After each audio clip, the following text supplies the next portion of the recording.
Hey everybody, welcome back to the Lightside Music Reactions. They have recently announced the official nominees for the Rock and Roll Hall of Fame for 2026. And here's the list of the nominees. The Black Crowes, Jeff Buckley, Mariah Carey, Phill Collins, Melissa Etheridge, Lauryn Hill, Billy Idol, INXS, Iron Maiden, Joy Division / New Order. I think that's actually two different bands, but they actually released some material together, so I'm not sure exactly how that works. New Edition, Oasis, Pink, Sade, Shakira, Luther Vandross, and Wu-Tang Clan. Now, when you're done watching this video, go over to my section where it's the community tab section. I have some polls on there. There's 4 different polls asking which of these artists I should react to first. I want to get to all of them before the Rock and Roll Hall of Fame later this year when they announce the actual winners.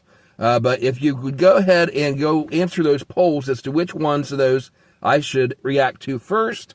And in the comments section, go ahead and list the artist and the song title that you want me to react to. Because these guys have a lot of hits out there, and I want to react to the songs that you guys want me to react to. So anyway, when you're done here, go check that out and let me know which ones you want, or you can just comment them down in the comments section on this video as well. Let me know which artists and songs you want me to react to. But anyway, we're getting the first one out of the way today. The one that just stands apart from the rest, in my mind at least, who I believe should have been inducted into the Rock and Roll Hall of Fame years and years ago, is Phill Collins. He's an English singer, drummer, songwriter, record producer, and actor, for those of you that have been living under a rock and aren't familiar with him. He was the drummer and later became the lead singer of the rock band Genesis. After Peter Gabriel left as lead singer, he started off as their drummer. Then when Peter Gabriel left, went solo, Phill took over as lead singer. And then later he went on and had his solo career of his own. And he's been inducted into the Rock and Roll Hall of Fame with Genesis, but never been alone, inducted alone for his own solo stuff, which is amazing to me because some of his best stuff is from his solo projects over the years. And Peter Gabriel was inducted with Genesis as well, but he was also inducted as a solo artist into the Rock and Roll Hall of Fame. And Peter Gabriel, I can count on one hand how many hits of Peter Gabriel's from his solo career that I know of. Phill Collins, the list goes on and on and on and on. So it's just amazing to me that he's been nominated. Phill Collins has been nominated for inductee into the Rock and Roll Hall of Fame, but has never been inducted. So he gets my vote right off the top of the bat. Some of the other ones on here I would vote for as well. I think they're well-deserving, but far and away, Phill Collins is the one I think it's about time. It's way beyond time for him to be inducted. But anyway, we're going to react to him today. He's had 3 UK #1 singles and 7 US #1 singles as a solo artist. And in total, including his work with Genesis, other artists, and solo songs, he's had more US top 40 singles than any other artist throughout the 1980s. Some of his songs you might recognize: Against All Odds, Take a Look at Me Now, One More Night, Studio, Another Day in Paradise, Two Hearts, I Wish It Would Rain Down. I know all those songs. I've heard them all before I grew up listening to Phill Collins.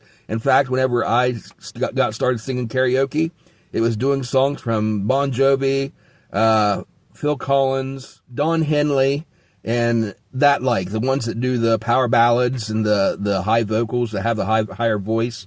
I love the one covering their songs. He also had a TV career and wrote songs for the Disney animated film Tarzan in 1999. And so he won some awards for those: Two Worlds, Strangers Like Me, and You'll Be in My Heart. And My Heart actually won him an Academy Award for Best Original Song. And then he rejoined Genesis in 2007 for their Turn It On Again tour. And then that was after a 5-year retirement to focus on his family life. And then rejoined Genesis in 2020 for a second and final reunion tour, which ran from 21 to 2022. And it was really sad to see him on that tour because as amazing of a performer, a songwriter, drummer, an all-around great artist as he was. By this point, he was having a lot of trouble with his voice and medical issues and stuff. And it was really sad to see how far he had deteriorated when he did that final tour. But as I said, his discography includes 8 studio albums that sold 33.5 million certified units in the U.S. and approximately 150 million records sold worldwide, making him one of the world's best-selling artists.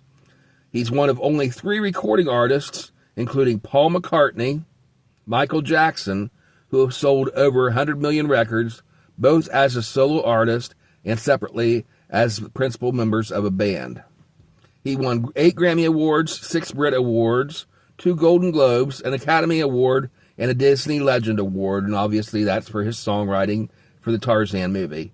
He received a star on the Hollywood Walk of Fame in 1999, was inducted in the Songwriters Hall of Fame in 2003, and the Rock and Roll Hall of Fame as a member of Genesis, as I said, in 2010. He was nominated as a solo act, but as I said, never received it. So it's about time he's nominated again. Hopefully he gets it this year.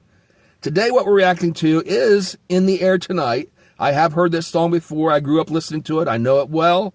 But we're going to check out a different version of it. Instead of checking out the album version, which was from his album Face Value from 1991, we're going to check out the first farewell tour DVD from 2004. And this is a live version, and so we're going to go ahead and react to that. And I typically don't put the videos on screen. Depending on how this video goes, I may put it on the screen as well. But this channel is mostly intended for the music alone. So if you don't see the video on the screen, that's why. So let's go ahead and check it out. This is Phill Collins, In the Air Tonight, the live version from the first farewell tour DVD from 2004. And here we go.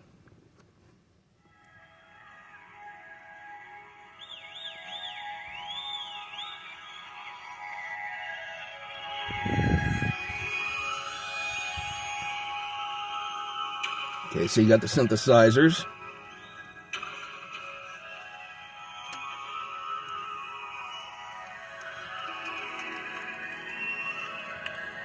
Kind of soft and ethereal, setting the atmosphere.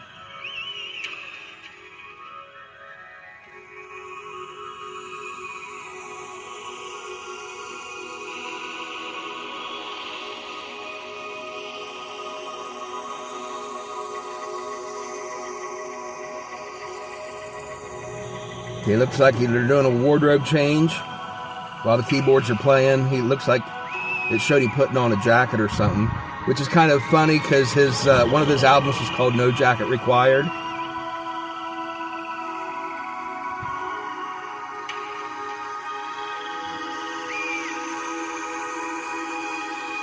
See, they got that ethereal music and the blue, soft blue lighting.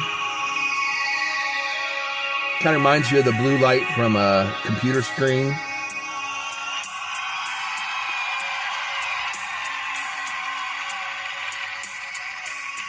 Recognize that drum beat right off.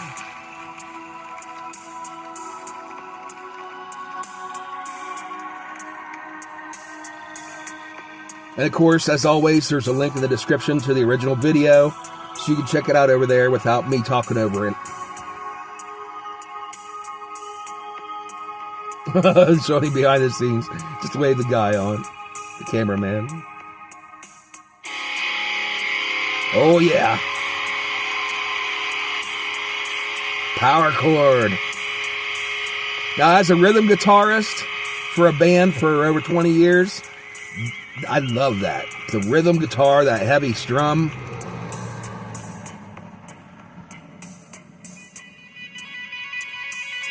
Okay, lead guitar's doing a trill.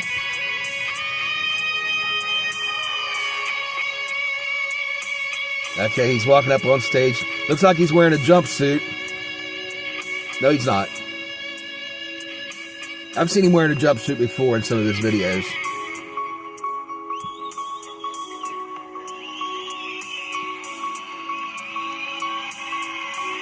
Little play on the piano there.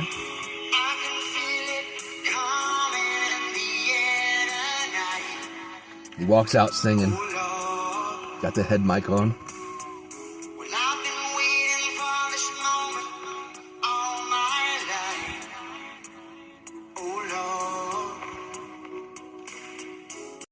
Okay, so I've been waiting for this moment all my life.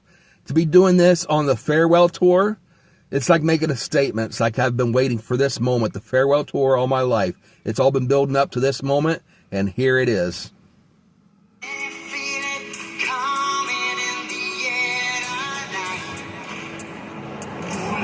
All the sweat on his face, on his upper lip. You can tell he's been putting on a show, and they just took a short break.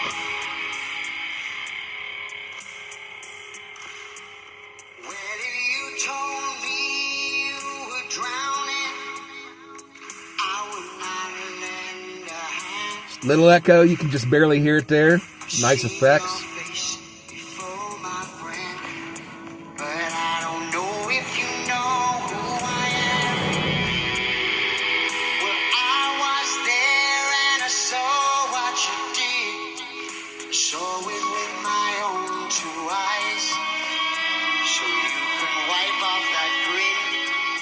Look at that look.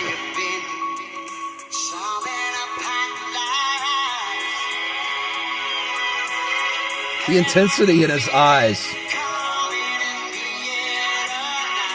Ooh, nice little effects there on the vocal.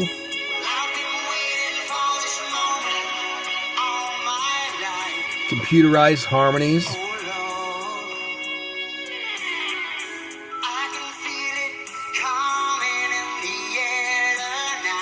This is a big production, produced extremely well.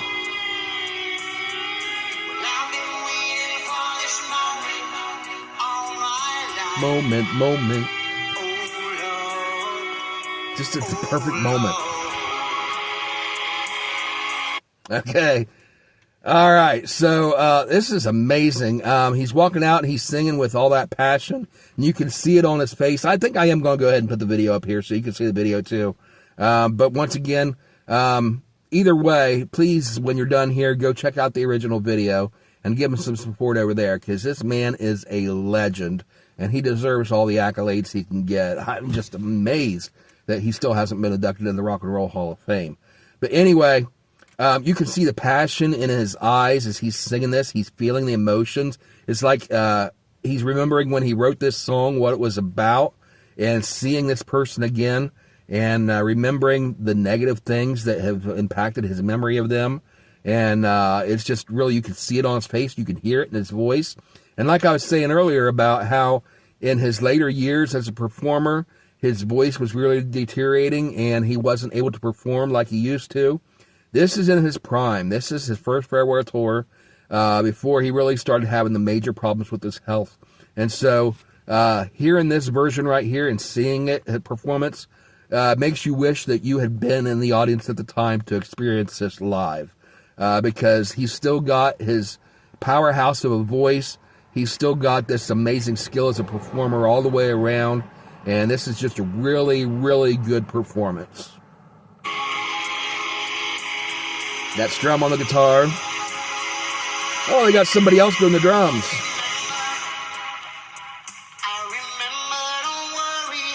That surprises me because I thought he would probably be drumming on it.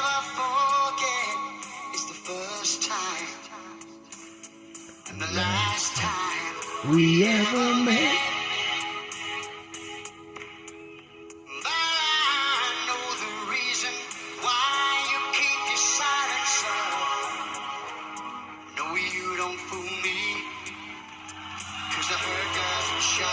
Oh, he's walking over to the drum kit. Second drum kit. Yes! I knew he had to do drums on this.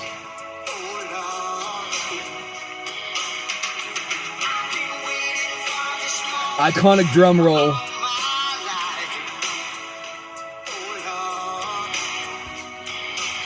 All right, now he is playing drums and singing at the same time. Now, this is coming from a musician, a fellow musician. I have been playing a guitar since I was a child. When I first started learning, I don't know, 8 or 9 years old, something like that, my mom and dad bought me my first guitar, and I took lessons from a neighbor who taught me the basic chords, C, G, and F, and D, 7. And then, I went and took professional lessons then from a guy named Bruce D. Mall, who used to play with Wynton Marsalis. And so he was a legend in his own right, the guy that gave me guitar lessons. But he wanted to teach me music theory, but I'd already learned how to play these chords. And once you know how to play chords, you can just pick out and play by ear just about any song. And you learn the 3 major chords in a key, and then the 4th minor chord, and you can play just about any song ever written up to that point, country especially, and even most rock and roll songs. But then you learn the power chord, where you can slide up and down the neck on an electric guitar, and once you learn that bar chord, the 1 or 2 bar chords, and you can play just about any metal or rock song ever written as well. And so, but coming from a musician, it always amazed me. I could play guitar and sing at the same time, but I never could master the drums. And when I was recording my solo projects, the producer kept trying to get me to play all the other instruments, because I could play piano, I can play trumpet, I can play guitar, I can play the keyboards. There's all kinds of different instruments. And once you learn how to play the guitar, the way I learned it was playing country style, the old-fashioned country style, where you play the root bass note with one finger and then you strum the rest of the notes with the chord. And so if you learn to play that way on an acoustic guitar, then pretty much you're learning how to play bass guitar at the same time. And so I could play bass guitar, all these different instruments, and then there's a mandolin that he told me, the producer said, if you could play acoustic guitar, you can play the mandolin too. Banjo is a little bit different story. My younger brother Darren played the banjo, and it's tuned differently from a guitar. In fact, it's almost opposite.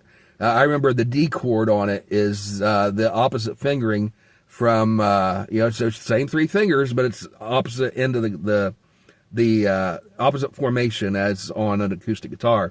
But I could play all those instruments, so every time when we wanted to add another instrument to the mix, he said, why don't you play it? And I wanted his wife to play at least the piano, because she's an amazing pianist and a keyboardist, and I absolutely love to hear her musical stylings when she plays it. And then I was never really good at figuring out the drums. I could do the feet, and I could do the hands, but I couldn't do both at the same time. I just didn't have the hand-foot coordination to do both at the same time to play the drums. So I got out of doing drums. The producer's son ended up doing the drums for me on that project. But all the other instruments he had me play so that it would be my project, is what he said. But anyway, it always amazed me, people like Phill Collins and Don Henley, the drummer for the Eagles, who could sing lead and play the drums at the same time.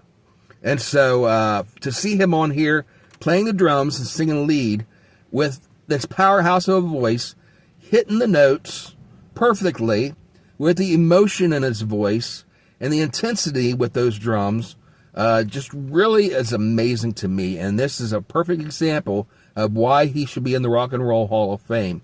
Kicking off that drum roll, that iconic roll, you heard the reaction of the audience on that. It basically just about brought the house down. As soon as they saw him walking over to the drum kit. See, I was disappointed when they started the video that he wasn't playing drums. I feel the audience probably felt the same thing. When they saw him walk over to that drum kit, they knew what was coming. Especially knowing the song, knowing that drum roll was coming up. All right, let's get back into it. This is amazing.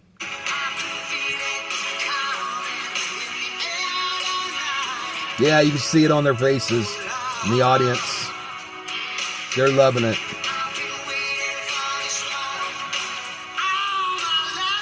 There we go, the passion in the voice.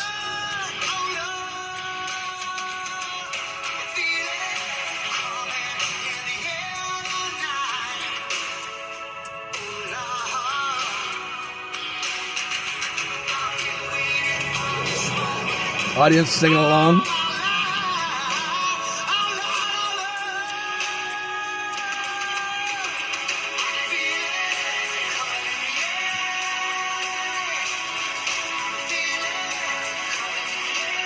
doubling down on the snare.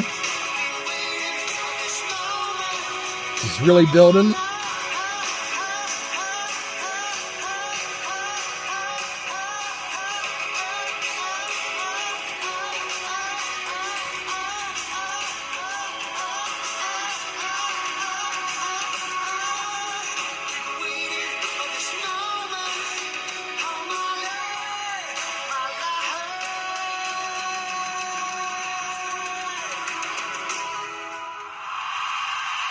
Amazing. That is an awesome performance. And if I'm not mistaken, this was the first single, the studio recording was his first single off of his first solo album. And so that shows how far back this goes back. Goes back to the very beginning of his solo career. And once again, there's a link in the description to the original video so you can check it out over there. All right, that was just amazing. I absolutely love it. Let's go ahead and pull up the lyrics and talk about them. Now, Phill Collins, there's a lot of people that have theories about what this song's about. In fact, as we go over the lyrics, there's a lot in there. I know that this was written when he was going through his divorce, or at least about his divorce. But he talks in it about witnessing somebody drowning, and I wouldn't lend a hand. Some people have speculated that he witnessed this event, witnessed somebody drowning, and somebody wouldn't help. And so he wrote the song about that. But he said, no, that's not what the song's about. According to this, behind the music, it says, Phill Collins has stated that he doesn't know the exact meaning of the song, but the lyrics came to him spontaneously. And sometimes that happens to a songwriter, is it's not necessarily about something that happened to you, that you witnessed personally, but it's a story that just popped into your mind, that you just received inspiration from some sort of intangible muse that really spoke to you. But he said, I opened my mouth and the lyrics came out. And he attributes the song emotional intensity to the anger and despair he felt during his divorce. So that makes perfect sense. And when he walked on the stage and you saw the expression on his face as he was singing those biting lyrics, if I saw you drowning, I would not lend a hand. I know where you've been. It's all been a pack of lies. As he was kind of, giving that expression, that gruff kind of anger and his intensity in his eyes, you felt him reliving the emotions that he felt when he wrote this song. And as somebody who's gone through a divorce myself, I can understand that you go through so many different emotions. There's anger, basically the whole grieving process you go through a divorce the same way you would as if somebody had died. Because in your mind, that person that you loved, that relationship that you had with them, it's like your relationship has died. Especially if it's a situation to where the other person wanted the divorce and you didn't. You still felt that love for that person, but they no longer felt it for you. The heartbreak, the intensity of that, and going through all those different emotions, the depression, the anger, the bargaining that you do, trying to say, if I could only get her back, I'll do this. And you talk to her and you say, hey, come back, please. I'll change. I'll be a better person. The bargaining aspect of grieving process. And then the second D is denial. Actually, I think denial is the first one. Denial, anger, bargaining, depression, and then finally the A is acceptance. And finally you go through that process. And once again, I've talked on here before, particularly when I was reacting to the Young Sheldon TV series, the last couple episodes, talked about the grieving process. And not everybody experiences them the same way or even in the same order, but you could see that on his face, that he was feeling that anger process, the anger aspect of the process. When he wrote this song, he was feeling all that anger. I can feel it coming in the air tonight, oh Lord. And that's it. He could feel that anger building up inside. I've been waiting for this moment all my life, oh Lord. Can you feel it coming in the air tonight, oh Lord, oh Lord? And it's like he's almost crying out to God for help. It's like, I'm going through these emotions and I don't know how to deal with them. And so many times we go through things like that, experiences to where they're just so overwhelming, and we have such a hard time dealing with them. I'm getting a little emotional now, remembering some of those emotions that I went through when I had my divorce. And you don't know how to deal with them. And so it's like you're calling out to God, help me deal with all these conflicting emotions. I'm feeling angry. I'm feeling sad. I'm feeling depressed. I'm feeling desperate. I'm wanting to bargain and try to get her back. But at the same time, I'm so angry. It's just I don't know what to do with all these conflicting emotions inside me. And he's like, can you feel it, Lord? Can you feel what I'm going through? And can you help me to put it all together and to make sense of it? And then he shifts to speaking to her, assuming that it's about his wife going through the divorce. Well, if you told me you were drowning, I would not lend a hand. I've seen your face before, my friend, but I don't know if you know who I am. That's just such beautiful writing right there. I don't know if you know who I am. This is brilliant lyricism. It's very rare that you see anything anymore in the last probably 20 or 30 years on par with this as far as songwriting. There are exceptions, and one of them I've noticed lately that I was really surprised about is Billie Eilish. The lyricism in some of her songs is really incredible like this. But this verse right here, it doesn't seem like he's talking to the ex-wife, but this is another situation where he's talking to a friend.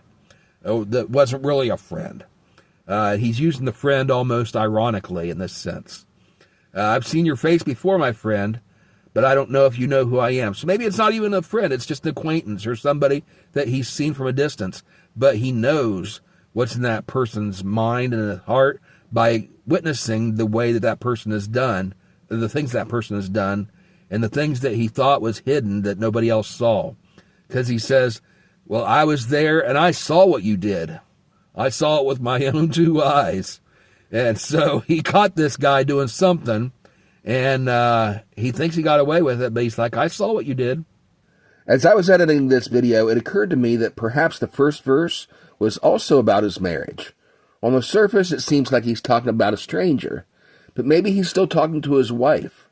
When he says, I've seen your face before, my friend, but I don't know if you know who I am. In the context of his marriage and divorce, it's like saying, I thought I knew you. I'm familiar with your face, but only now am I seeing who you really are. And I'm learning that you and I don't know each other at all. In this context, the second half of the verse also makes sense. He describes the love that he used to have for her turning into a deep resentment and even hatred, to the extent that he'd refuse to lend a hand if she were drowning. And the reason for this bitterness? Apparently, he's caught her having an affair. I've seen where you've been, he says, and their whole marriage has been a pack of lies. That's how God is with us, really, too. We think we get away with the stuff that we do wrong in our lives, but God sees everything. There's nothing that escapes his vision and his view. So you can wipe off the grin. I know where you've been. It's all been a pack of lies. And I imagine God sitting up in heaven, and as we're lying to ourselves and lying to each other, we try to lie to him, but we can't pull the wool over God's eyes. And he sits up there watching and says, I see you down there. I see you, my friend. I know where you've been. It's all been a pack of lies. You can't fool me. But the difference is here, he's feeling in this relationship, if I saw you drowning, I wouldn't lend a hand. You deserve this. You have brought this on yourself. And so I'm just going to sit back and watch you drown. But God's not like that with us. He offers us love. He offers us forgiveness. He offers us free grace. And even though all of us have sinned against God, like the person in this song that he's singing to, God watches us, and he's saying, wipe off that grin. Don't pretend like you're better than you are. You can't fool me. You need to be honest with yourself and recognize that you're not so high and mighty. But at the same time, he says, I still love you. Even though you are a sinner, even though you have made yourself an enemy of God. He said, I still love you, and I still want you in my life. It's like that part of the relationship falling apart within a marriage, and you still want her to come home. You want her back. Say if she's been cheating on you, and she's left you for another man sort of thing, but you still want her to come home because you still love her, and you say, I'll forgive you. I'll let the bygones be bygones. I'll let the past be the past. I'll forgive you. You come back to me, and we'll just move on with our marriage as if you had never been with this other guy. And it's like God saying that. He's like, you sinned. Don't fool yourself. Don't pretend like you didn't. But if you want to come back home, I'm waiting for you. It's like the story of the prodigal son that I've talked about many times as a pastor. Is God's like the father who wants his son to come back home. In this situation, it's like the husband saying to his wife that's left him, please come back home. I'll be waiting here for you, and I'll forgive you. And so he's taking a different perspective on this from what God does for us. God offers us to come back home again. But then he eventually, of course, gets to the point to where God says, you know what? If you choose to leave me, if you choose to go live your own life, and you want to end this relationship and this marriage, then I'm going to have to let you go. I'm not going to be a slave master and force you to stay here. I'm not going to treat you like a robot, but I'm going to treat you like a human being. And if you choose not to stay with me, then I'm going to let you go. And when God lets us go, that's the worst thing possible for us, because the only alternative to living forever in heaven with God is hell. And none of us want that. He doesn't want that for us, but ultimately we have to make that the decision and choose for ourselves, just like the person that cheats on their spouse and runs away from home. All right, so he says to this person, I was there and I saw what you did. I saw it with my own two eyes. She can wipe off the grin. I know where you've been. It's all been a pack of lies. Then he gives into the chorus. I can feel it coming in the air tonight. What is it, retribution? What goes around comes around. And so he's witnessed this person doing something wrong, and he can feel it catching up to this guy. And he's standing here watching. I've been waiting for this moment all my life. And so maybe it's somebody that's hurt him as a child or hurt somebody that he loved. And he's looking back, remembering something that happened all these years ago, and his whole life he's been waiting to see justice finally served. Can you feel it coming in the air tonight, O Lord? I've been waiting for this moment all my life, O Lord. So, a lot of times we run into situations like that too, where we've been harmed as a child, or we've had some kind of trauma that we've dealt with for years in our lives. And then finally, when we see justice finally come around, court situations, take time. And sometimes, somebody commits murder and the family has to live with that for all these years, the family of the victims. And then finally, when the court case is resolved and they see justice done, that's probably what he's referring to here, some sort of situation like that, where they've been waiting all these years to see justice done. And when it's finally over with, it doesn't bring back their loved one, but it does bring them some sort of sense of closure in order to see justice finally served. Okay, in the second verse, well, I remember to my way. That doesn't seem right. Well, I remember, don't worry. They've got this misprinted on here. It says, I remember to my way, but that's not what he said. He says, I remember, don't worry. I'm pretty sure that's what the real lyric is. Correct me in the comments if I'm wrong. Well, I remember, don't worry. How could I ever forget the first time, the last time we ever met? So they only met once for a first and last time. But I know the reason why you keep your silence up. No, you don't fool me. The hurt doesn't show, but the pain still grows. It's no stranger to you or me. So they're both feeling pain in their lives. They're both remembering this trauma and both dealing it with their own ways. The victim and the perpetrator. And as the victim, he's looking upon this guy and he sees him after all this time. And he knows you've been keeping your silence up. But I know it's eating you up on the inside. You're feeling that guilt, even though you won't confess it out loud. I know what you've been through. I know what you've done. And the hurt doesn't show on the outside. You're covering it up. But the pain is still growing on the inside of me. Maybe he's saying this from his own personal perspective. The hurt doesn't show on my face. You may not recognize it, but the pain still grows inside my heart. It's no stranger to you and me. We both feel that pain.